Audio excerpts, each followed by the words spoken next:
read over 100 books a year, and it's primarily romance, so here are the 5 books I would recommend if you loved watching Nobody Wants This. If you were immediately all in when you heard the words hot rabbi, then try The Intimacy Experiment by Rosie Dannan. It's the story of a young rabbi in LA working with a former sex worker turned business mogul to develop this seminar about emotional intimacy and relationships in order to boost attendance at this local synagogue. Wild concept, I know, but original, which is kind of rare in romance. If you loved Nobody Wants This for its depiction of a woman who feels like she's too much and she'll never find someone who not only can enjoy her mess but doesn't take away from her shine, then you should try The Devil in Spring by Lisa Kleypas. It's actually a historical romance novel. Despite being like a former rake or whatever, Gabriel, her love interest, loves her for all of her mess, all of her quirks, and it's just up to him to like make sure that she trusts him enough to be able to like go forward with their relationship and not just like, oh, he's gonna get tired of me. If you loved the They Come From Two Different Worlds trope and the discussions of agnosticism versus organized religion, then I highly recommend Sinner by Simone. I love this book, and when I tell you it's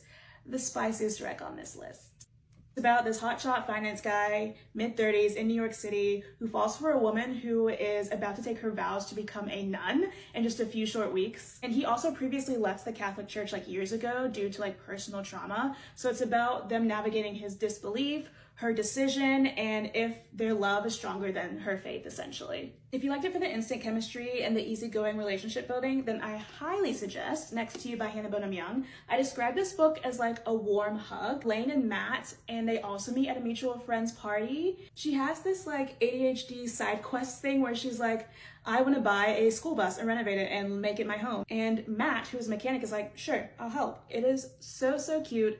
Love a cinnamon roll. I also feel like the older I get, the less tolerance I have for like the eye-rolling decision making in my romance books. So if there could be more books with emotional intelligence, I'm all about it, because sadly it is rare. If you like Nobody Wants This for the relationship between Kristen Bell and her sister Justine Loop, then try Book Lovers by Emily Henry. This is one of my favorite romances to recommend to people. The main character, Nora Stevens, is like this high-powered book agent in New York City, and she's described as driven, high maintenance, and she's been broken up with multiple times because of those reasons, but she still doesn't back down, and she's like okay with who she is, so slay.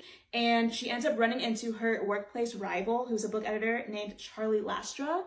Just happens to be one of my top 5 book boyfriends ever. The sisters in this book too are like a little bit aggravating because they have a lot of miscommunication issues, but they work on it, they get better, and at the end of the day, they're each other's like biggest champs, so growth, we love to see it. Oh, and it's been greenlit for a movie, so you can say that you read it before it became like super big. Let me know if there's other romances you want me to add to this list, or if there's another TV show you want me to do this for, because this was a lot of fun.